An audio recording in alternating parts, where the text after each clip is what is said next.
ओम शांति। भगवत गीता श्लोक क्लास में आज बेसिक कोर्स में हम टॉपिक समझ रहे थे शिव शंकर में अंतर का।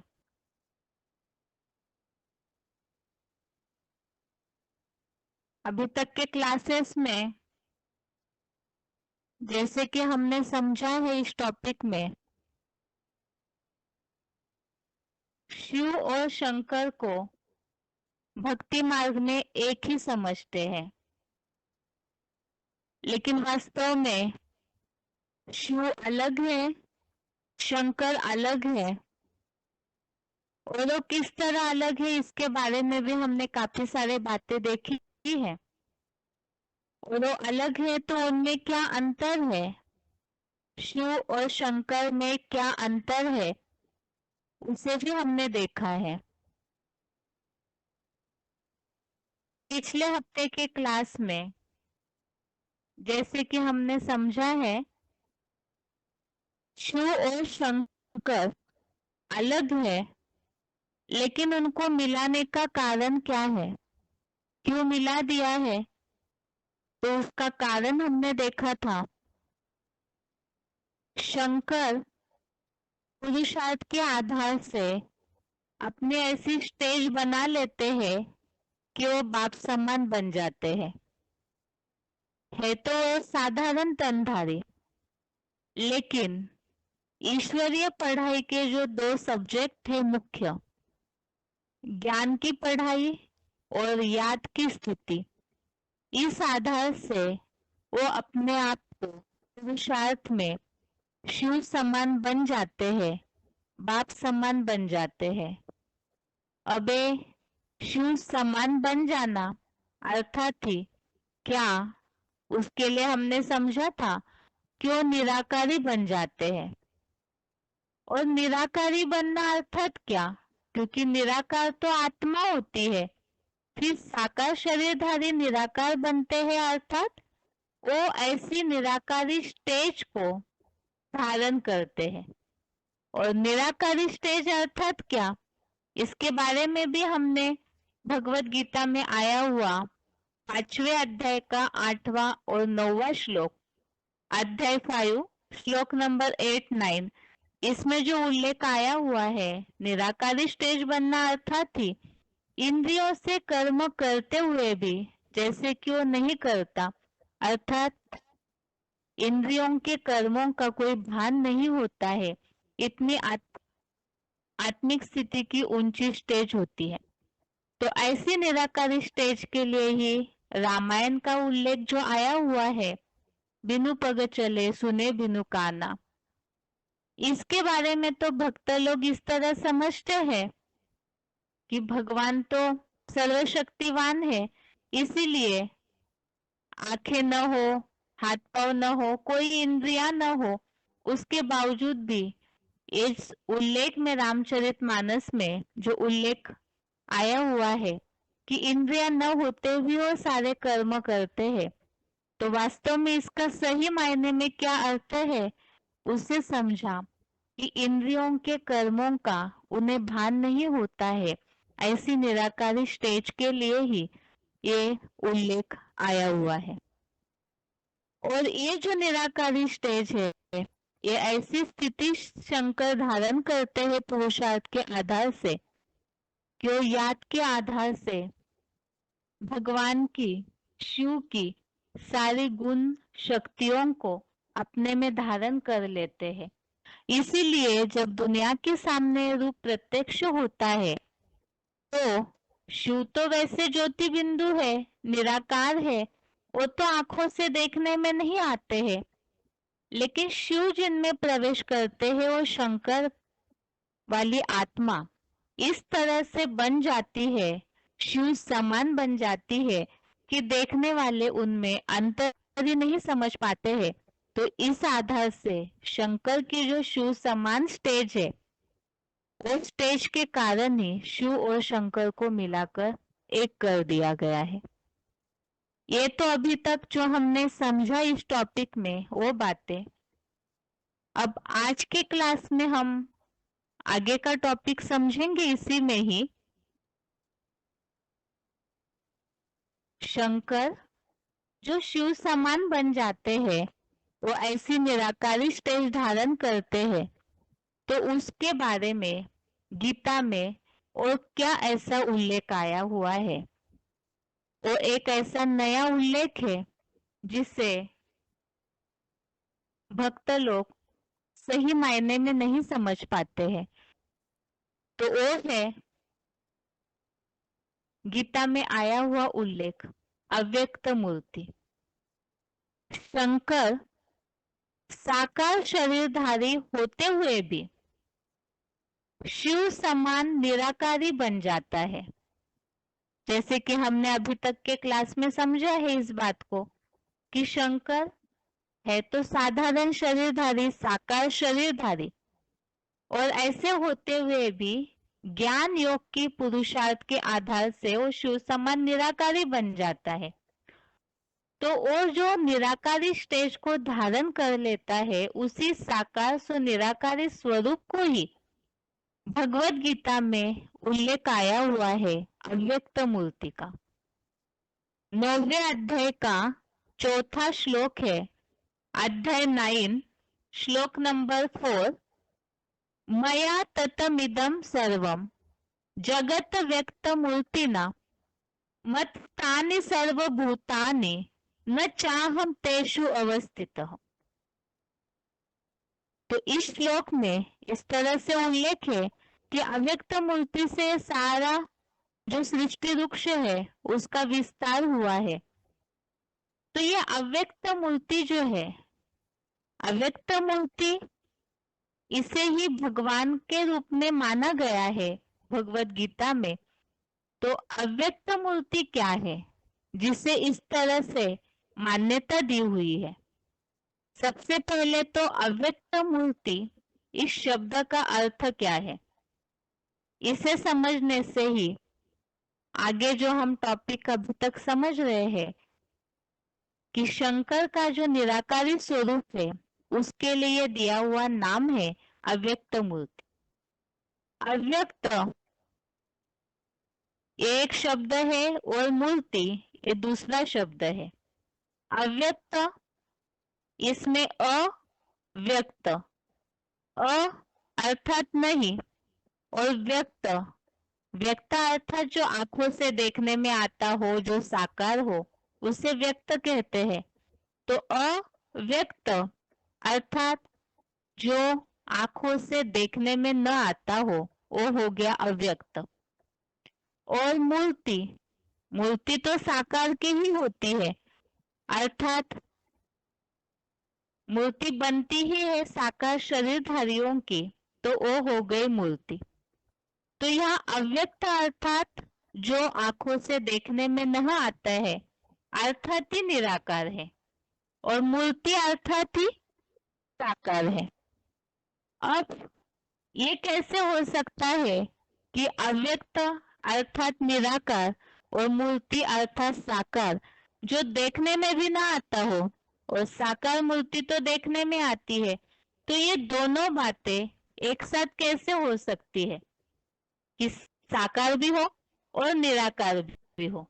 या तो कोई चीज है जो आंखों से देखने में आती है तो आती ही है, और जो नहीं आती है उसको नहीं आती है। लेकिन यहाँ इन दोनों चीजों को मिलाया गया है। आंखों से न देखने वाली निराकार चीज अर्थात अव्यक्त, और जो दिखने में आने वाली चीज है वो है मूर्ति अर्थात साकार। तो दोनों मिलकर अव्यक्त मूर्ति बना। तो इसका रहस्य क्या है? तो वास्तव में ये जो स्वरूप है, ये स्वरूप अव्यक्त मूर्ति, ये दोनों की भी प्रवृत्ति है। जैसे कि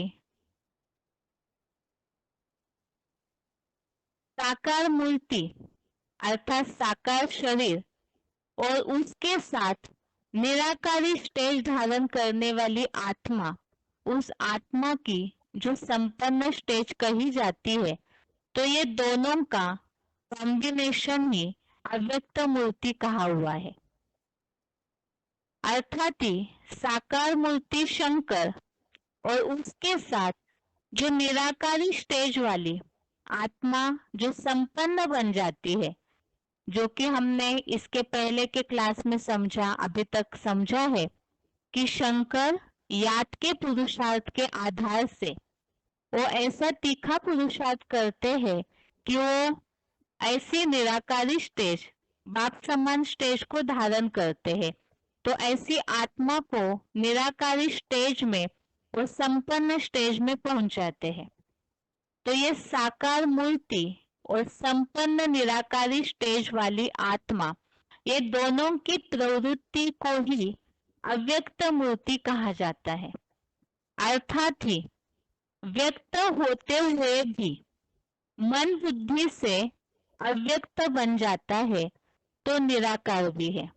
अर्थात साकार शरीर मूर्ति जो दिखने में तो आती है, लेकिन मन बुद्धि आत्मिक स्थिति में, आत्मा के स्वरूप में, निराकारी स्टेज में इतनी एकाग्र हो जाती है, जैसे आत्मा अव्यक्त है तो मन बुद्धि भी उसमें ज्योति बिंदु स्वरूप में पूरी तरह एकाग्र हो गई, तो वो निराकारी स्टेज वाली बन जाती है। उसे ही अव्यक्त मूर्ति कहा गया है। तो साकार शरीर और निराकारी स्टेज वाली आत्मा, इनका कॉम्बिनेशन ये अव्यक्त मूर्ति है। अब आगे हम देखते हैं ये अव्यक्त मूर्ति, इसके बारे में भक्ति मार्ग में किस रूप में गायन है, और इसके अलावा शंकर के जो यादगार चित्र दिखने में आते हैं वो तो अलग अलग रूप में देखने में आते हैं। तो इस तरह से ये जो अलग अलग प्रतिमाएं, मूर्तियां दिखने में आती है, तो इसके पीछे का क्या रहस्य है? तो इसमें दो बातें हैं। एक तो शंकर का अपूर्ण रूप, और दूसरा है, एक है संपूर्ण स्वरूप। इन दोनों की भी यादगार अलग अलग रीति से देखने में आती है। जिस साकार शरीर में परमपिता शिव प्रवेश करते हैं, जैसे कि अभी तक हमने समझा था इस बात को,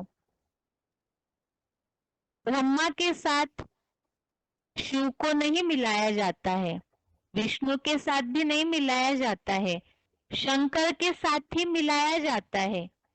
तो ये जो शंकर में शिव परमपिता प्रवेश करते हैं, तो उस समय वो पहले तो अधूरा पुरुषार्थी है, लेकिन पुरुषार्थ करते करते निराकार सुप्रीम सोल की याद के संग के रंग से वो आखिरी में ऐसी संपन्न स्टेज बना लेते हैं कि वो बाप समान बन जाते हैं।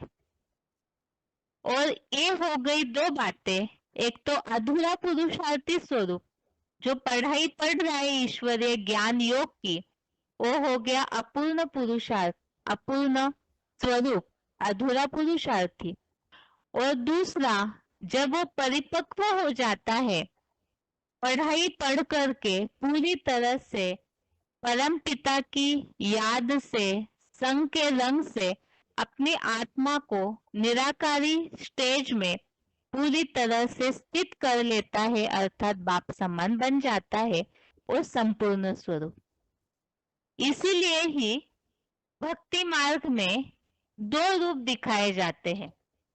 देखने में आता है शंकर के ऐसे कई चित्र हैं जो कि प्राय याद में बैठा हुआ ही दिखने में आता है।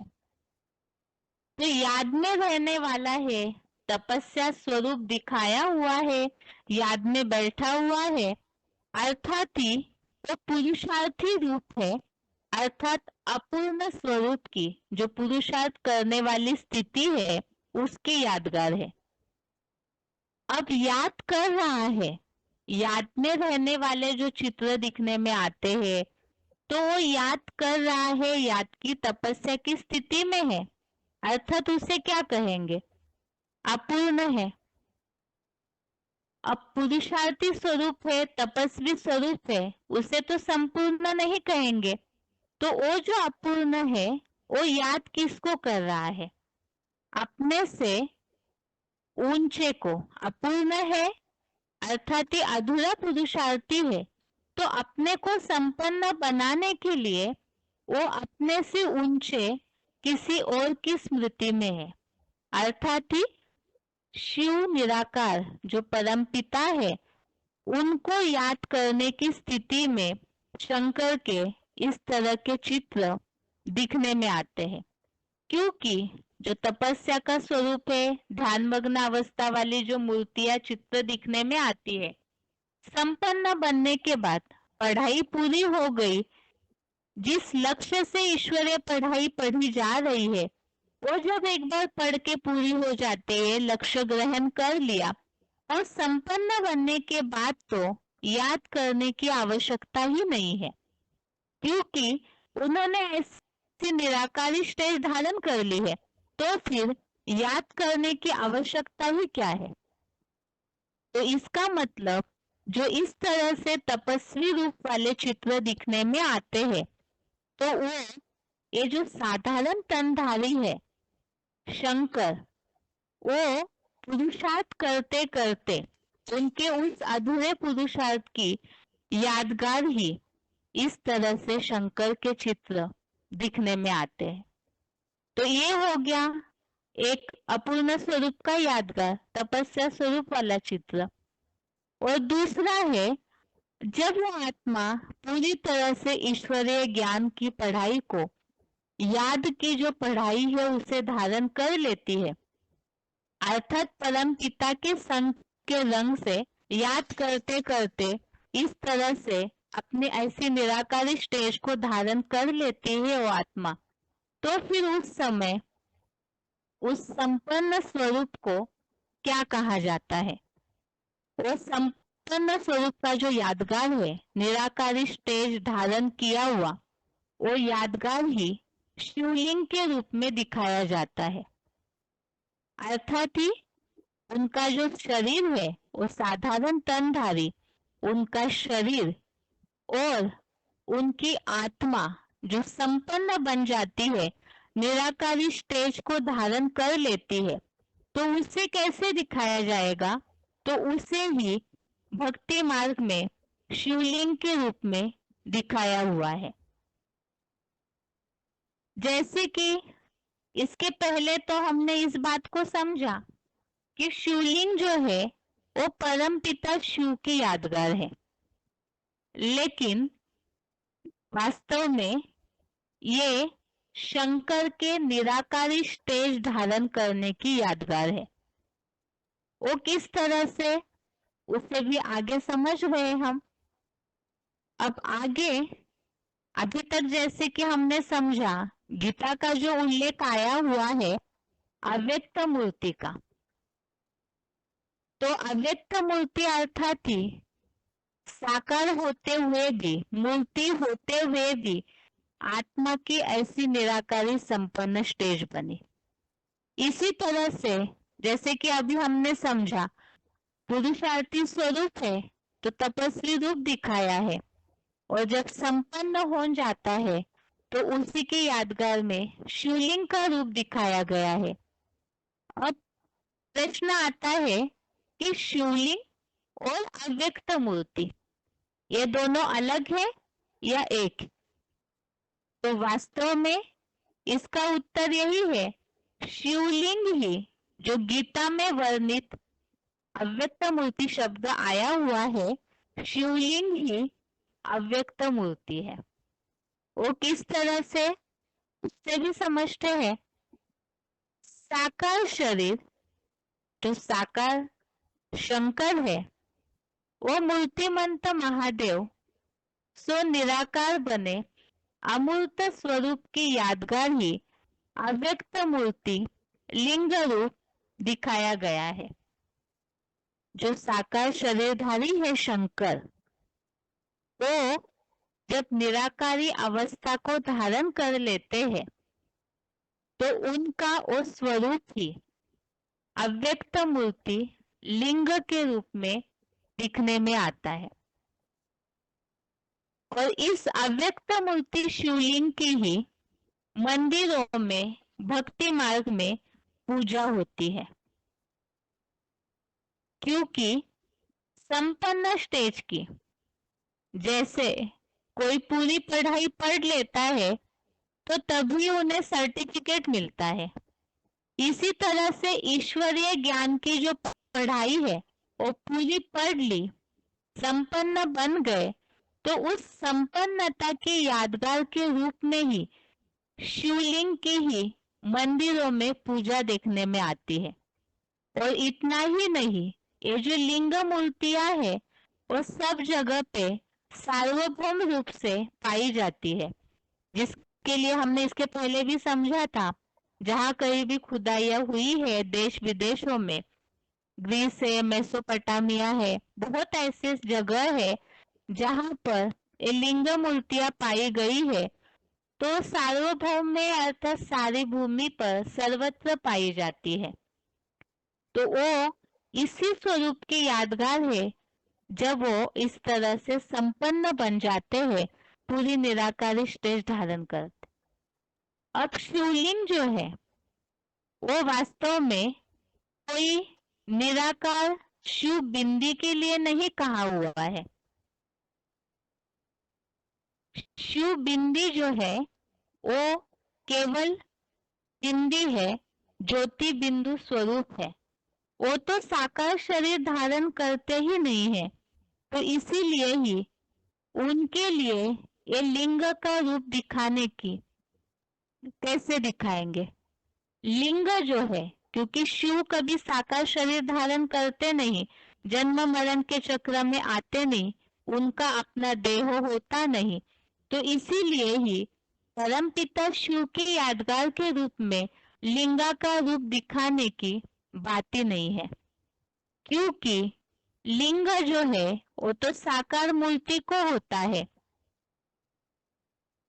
तो निराकार अमूर्त शिव ज्योति को नहीं होता है।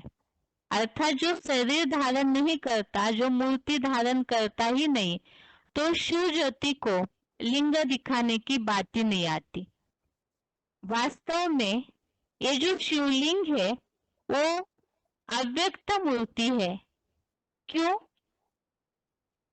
जिस शंकर ने साकार शरीर के द्वारा पुरुषार्थ करते करते ऐसी निराकारी स्टेज धारण कर ली है, तो उसी के यादगार रूप में हमने समझा अव्यक्त मूर्ति उसी को ही कहा है और शिवलिंग भी उसी को ही कहा हुआ है।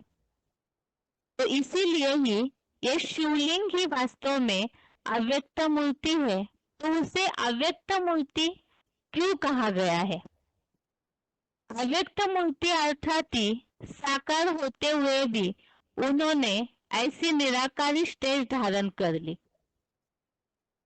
निराकारी स्टेज धारण कर ली अर्थात इसके लिए हमने इसके पहले परिभाषा समझी है इसकी।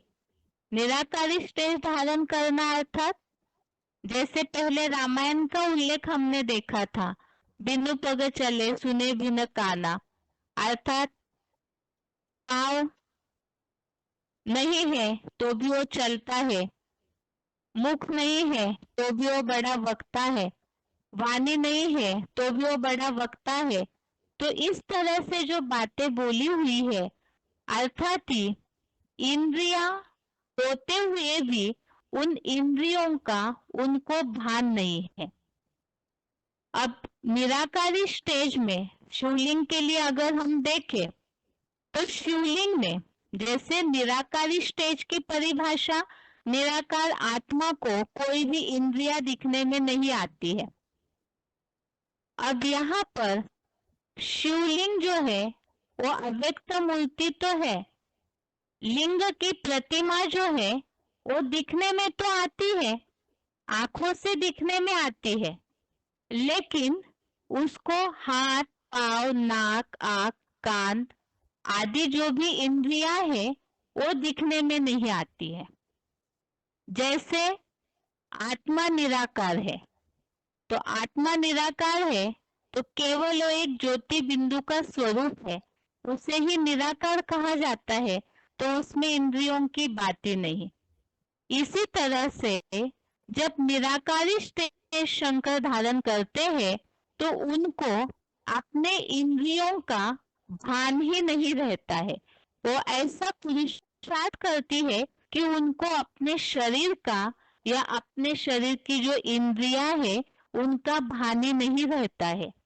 अर्थात आत्मिक स्टेज में आत्मा ज्योति बिंदु की निराकारी स्थिति में मन बुद्धि को ऐसे एकाग्र कर लिया कि वो जो संपन्न स्टेज है उनकी, उस संपन्न स्टेज में आत्मा की एकाग्रता में याद की ज्ञान की ऐसी ऊंची पराकाष्ठा के आधार से वो इंद्रियां होते हुए भी, अपना साकार शरीर होते हुए भी उस भान से वो परे हो जाते हैं। और इसी के लिए ही अब उस भान से परे हो जाते हैं, इंद्रिया होते हुए भी जैसे कि नहीं है। अर्थात क्या? तो जिसके लिए ही ऐसे कहा जाता है कि वो ऐसी स्थिति बना लेते हैं अपनी, जैसे आंखें तो है, आंखों का जो कर्म है वो तो करेगा ही, लेकिन जैसे कि गीता का 5वें अध्याय का 8वां 9वां श्लोक हमने देखा,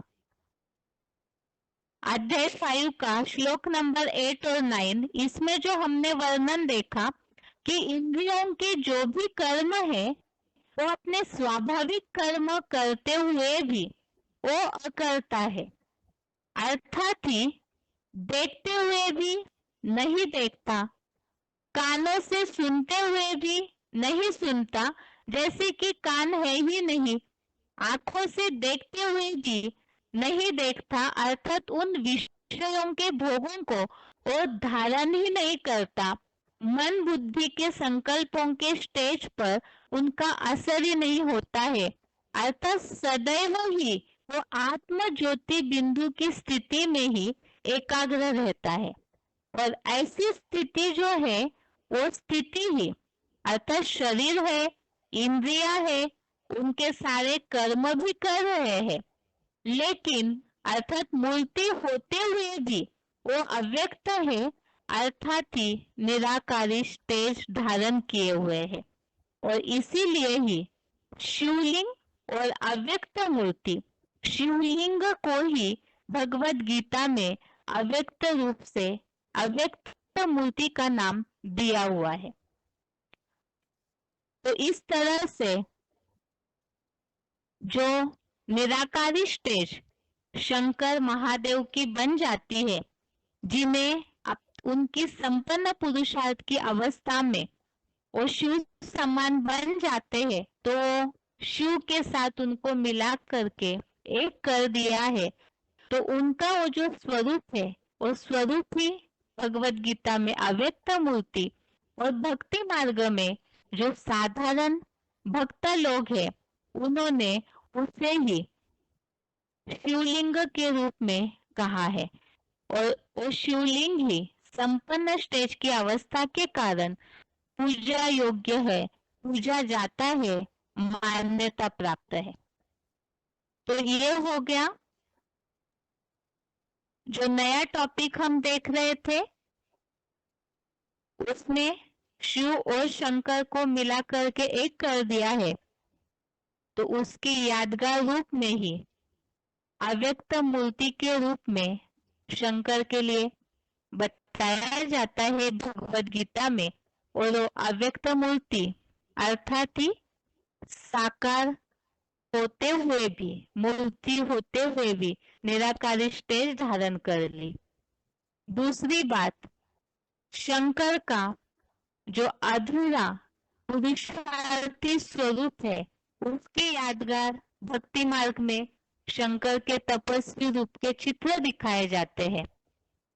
और जब संपन्न बन जाता है तो उसकी यादगार ही शिवलिंग के रूप में दिखाई जाती है, अर्थात कि उनको इंद्रियों का कोई भान नहीं, और ये शिवलिंग ही वास्तव में अव्यक्त मूर्ति है, अर्थात ही जैसे निराकार आत्मा को इंद्रियां नहीं होती, तो इसी तरह शिवलिंग जो निराकारी स्टेज का प्रतीक है, तो उस निराकारी स्टेज के प्रतीक के कारण शिवलिंग को भी इंद्रियां दिखाई नहीं जाती है। और ये निराकारी स्टेज की निशानी क्या है? तो वो अपने इंद्रियों से सारे कर्म करते हुए भी उन इंद्रियों के कोई भी भोगों को स्वीकार नहीं करते हैं। तो ये हो गया नया टॉपिक। आगे है जो पुराना कोर्स है आत्मा का परिचय, उसकी रिवीजन। आत्मा के कोर्स में पिछले हफ्ते हमने देखा था जो कठोपनिषद का उल्लेख आया हुआ है, जिसमें ये दिखाया जाता है कि आत्मा जो है वो इस रथ का स्वामी है, शरीर रथ है, मन लगाम की रस्सी है, बुद्धि सारथी है, इंद्रिया घोड़े हैं और इंद्रियों का जो विषय भोग है वो है इंद्रियों के घोड़ों का विचरण का मार्ग। और इसमें हमने बुद्धि का क्या पार्ट है उसके बारे में समझा था कि बुद्धि जो है, अगर सुमति है, अच्छी बुद्धि है, सात्विक बुद्धि है, तो वह संपत्ति नाना, और कुमति हो जाती है, दुर्बुद्धि हो जाती है, जिसे गीता में तामसी बुद्धि कहा हुआ है, तो फिर वो विनाश के निमित्त बन जाती है। अर्थात बुद्धि की निर्णय शक्ति, समझ शक्ति अगर नष्ट हो गई तो मन की लगाम की जो रस्सी है उसे लूज कर देगा वो, और उसका परिणाम जो रथ है, क्योंकि सारथी सही नहीं है तो रथ तो गड्ढे में जाएगा ही जाएगा। और आज की दुनिया में जो समस्या है, मानसिक टेंशन, जीवन की असफलता, दुख, परेशानियां, असफलता, उन सब का कारण क्या है? तो बुद्धि की निर्णय क्षमता नष्ट हो गई है, बुद्धि का नाश हो गया है, और इसी कारण से कलयुगी मनुष्य सबसे ज्यादा परेशान है। तो मूल कारण हो गया असफलता का, बुद्धि का नाश हुआ। अब देखना होगा कि बुद्धि का नाश होने का कारण क्या है। तो आज के रिवीजन के क्लास में हम देखते हैं बुद्धि के नाश होने का कारण क्या है।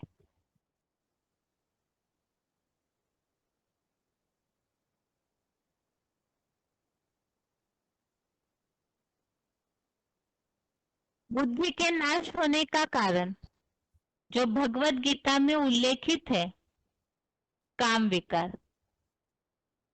काम विकार के कारण कामनाएं, इच्छाएं, विकारी भावनाएं, इसके कारण ही बुद्धि का नाश हुआ है। तो किस तरह से, तो उससे भगवत गीता के जो श्लोक है उस आधार से ही हम समझेंगे। सबसे पहले तो किस तरह से बुद्धि के नाश होने की शुरुआत होती है। तीसरे अध्याय का 39वां श्लोक, अध्याय 3, श्लोक नंबर 39, श्लोक है आवृत्तम ज्ञानम एतेन ज्ञानिनो नित्य वैरिना काम रूपेण कौन्तेय दुष्पूरेणा नलेन च। अर्थात हे कुंती के पुत्र, ज्ञानी का नित्य शत्रु जैसा तथा कठिनाई से पूर्ति वाली इस काम विकार रूपी बढ़वा नल की आग से चंचल मन में ज्ञान ढका रहता है। दुष्पूरेणा अर्थात कठिनाई से पूर्ति होने वाली, ये जो काम विकार की आग है, बढ़वा नल की आग अर्थात समुद्र के बीच में जो आग लगती है उसे कंट्रोल नहीं कर सकते हैं। तो ये जो काम विकार की आग है, इसे कंट्रोल करना भी इसी तरह से मुश्किल है। और इस आग में ज्ञान, चंचल मन में ही कामनाएं पैदा होती है और इस तरह से जो कामनाओं की आग निर्माण होती है उसमें बुद्धि का जो ज्ञान है अर्थात समझ शक्ति है वो ढक जाती है। अर्थात ये जो विकारी भावनाएं है वो पूरी तरह से बुद्धि को दबा देती है। अब ये जो बुद्धि को दबा दिया, ज्ञान को ढक दिया, तो उसका परिणाम क्या होता है? एक काम किस तरह से इंद्रियों को या ज्ञान को ढक देता है उसके बारे में ही तीसरे अध्याय के ही 40वें श्लोक में उल्लेख है कि वो क्या नुकसान करता है। अध्याय 3 श्लोक नंबर 40 श्लोक है, इंद्रियाणि मनोबुद्धि अस्याधिष्ठानमुच्यते एतैर्विमोह्य एतेष ज्ञानमावृत्य देहिनम्। अर्थात 10 इंद्रिया अव्यक्त मन बुद्धि इस काम का द्वैतवादी द्वापर युग से ही देह समझने कारण आश्रय स्थान कही जाती है।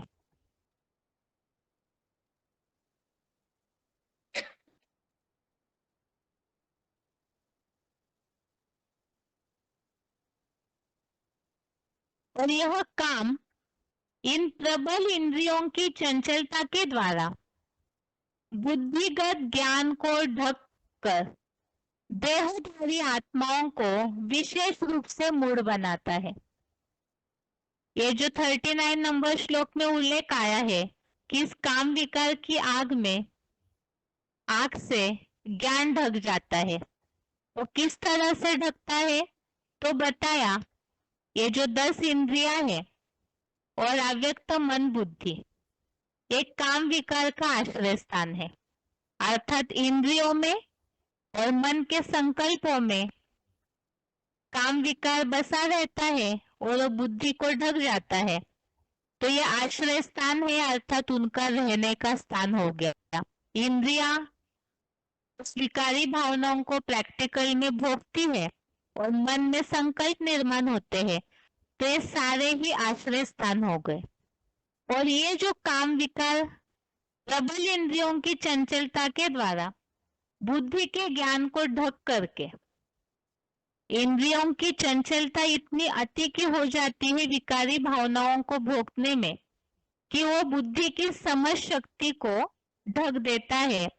और बुद्धि ही अगर नष्ट हो गई, बुद्धि की समझ शक्ति ही अगर काम करना बंद कर दी, तो फिर वो विशेष रूप से वो देहधारी को मूढ़ बनाता है, मूर्ख बना देता है।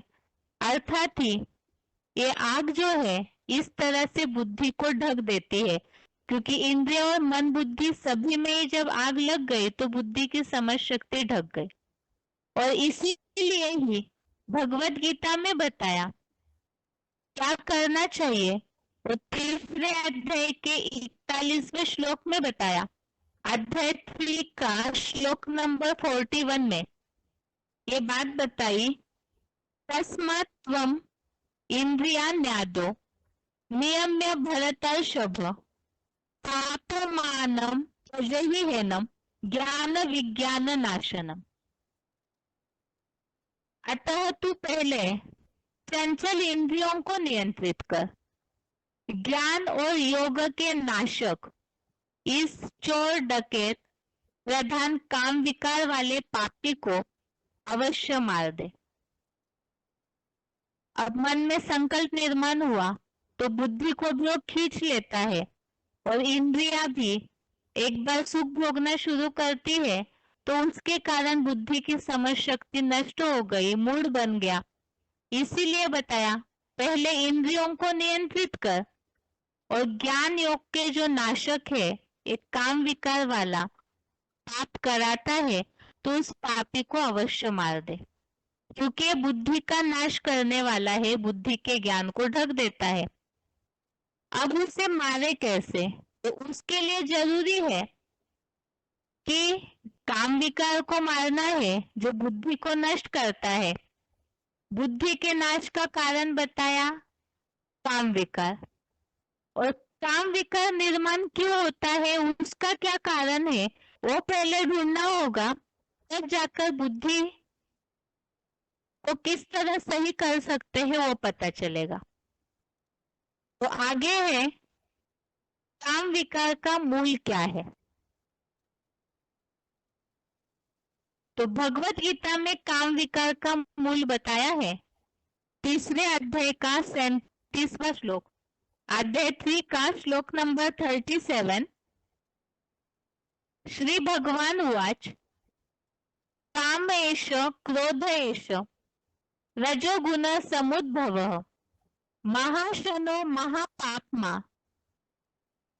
विद्धेन्मिह वैरिणम्।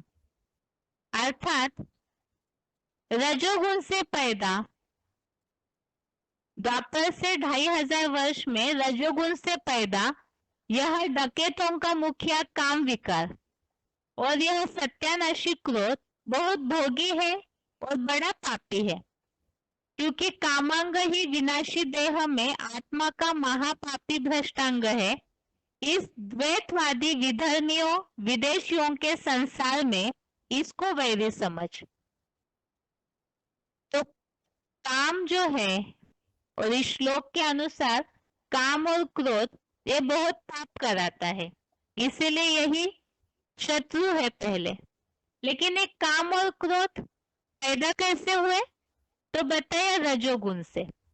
रजोगुण से काम और क्रोध इनकी उत्पत्ति होती है और फिर ये बहुत पाप कराते हैं। अबे रजोगुण क्या है, तो रजोगुण अर्थात ही देहभान।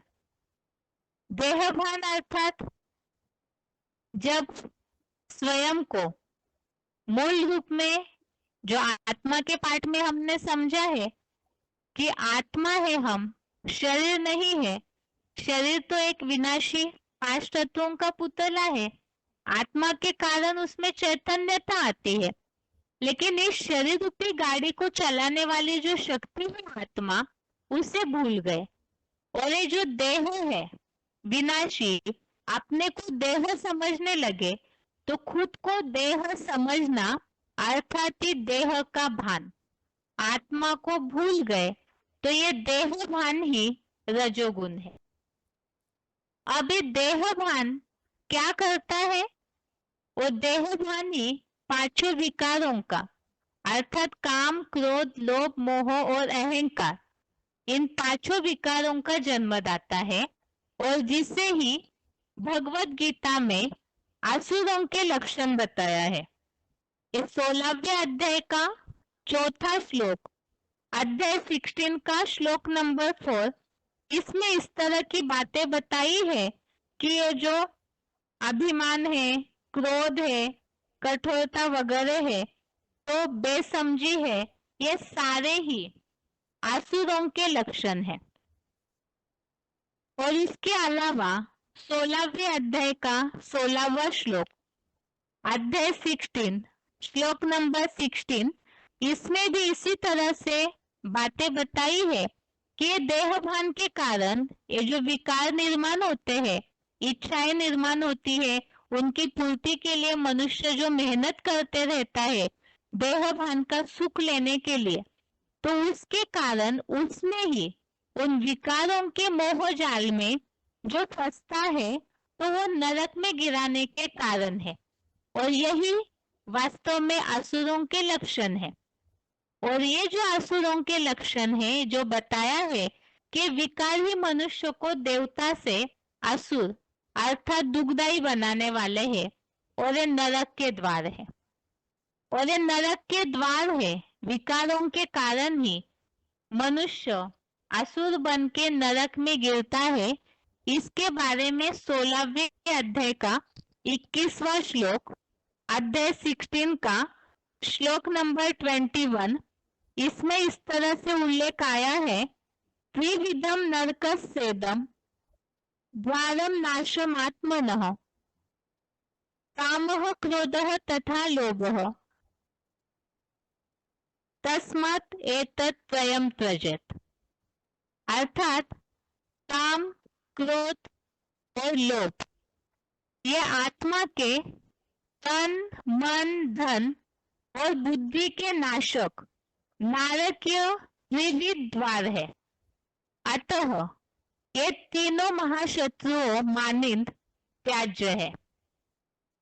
तो ये जो काम क्रोध लोभ ये बताया नरक के द्वार है और इसके कारण ही इनको त्यागना चाहिए। तो इस टॉपिक में हमने समझा बुद्धि का नाश होने का कारण मूल है काम विकार, जो कि काम विकार इसे मारने के लिए गीता में बताया। अब उसे मारने के लिए काम विकार के मूल को पकड़ना होगा और काम विकार का मूल बताया रजोगुण, और रजोगुण अर्थात देह भान, देह का भान अर्थात मैं शरीर हूँ और शरीर है तो शरीर का सुख भी है। शरीर के इंद्रियों के सुख के लिए ही, उनकी पूर्ति के लिए ही मनुष्य उस जाल में ऐसे घिर जाता है कि पांचों विकार जो असुरों के लक्षण में उसमें उलझ जाता है। और ये जो पांचों विकार है इसे में से ही बताया वास्तव में सारे ही नरक के द्वार है। और गीता में तो बताया काम क्रोध लोभ ये खास नरक के द्वार है, इसलिए इन्हें त्यागना चाहिए। अब काम विकार से बुद्धि का नाश कैसे होता है, क्योंकि बात हम समझ रहे थे बुद्धि का नाश होने का कारण काम विकार। ये तो समझ लिया कि काम विकार जो है वो देहभान के कारण आता है, वो नरक का द्वार है। लेकिन आखिर बुद्धि कैसे नष्ट होती है काम विकार से, तो उसकी प्रोसेस भी, किस तरह से मनुष्य नीचे गिरता है मूर्खता को पहुंचता है, उसके बारे में ही गीता के श्लोकों में ही बताया है। तो आगे देखते हैं काम विकार से बुद्धि का नाश कैसे होता है।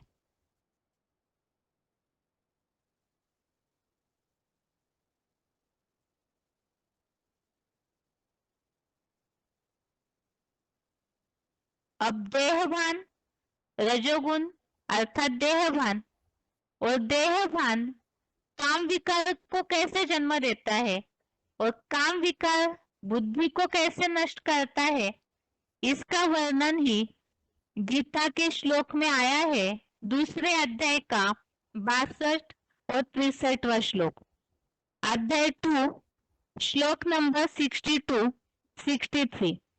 इन श्लोकों में इसका उल्लेख आया है। एक तो श्लोक नंबर 62 है, ध्यायतो विषयान् पुंसः संगस्तेषु उपजायते संगात् संजायते कामः कामात् क्रोधो अभिजायते। अर्थात ये दोनों श्लोक इकट्ठा ही पढ़ लेते हैं। आगे है क्रोधात् भवति सम्मोह सम्मोहात् स्मृति विभ्रमः स्मृति भ्रंशात् बुद्धिनाशो बुद्धिनाशात् प्रणश्यति। अर्थात विषय भोगों का ध्यान करने वाले पुरुष को उन विषयों में आसक्ति या लगाव उत्पन्न होता है। आसक्ति से मनसा संकल्प में कामना भली भांति पैदा होती है। दैहिक विकारी कामना प्राय पूरी न होने से अनियंत्रित क्रोध जोर से उत्पन्न होता है। क्रोध से संपूर्ण मोह मूर्छा आती है।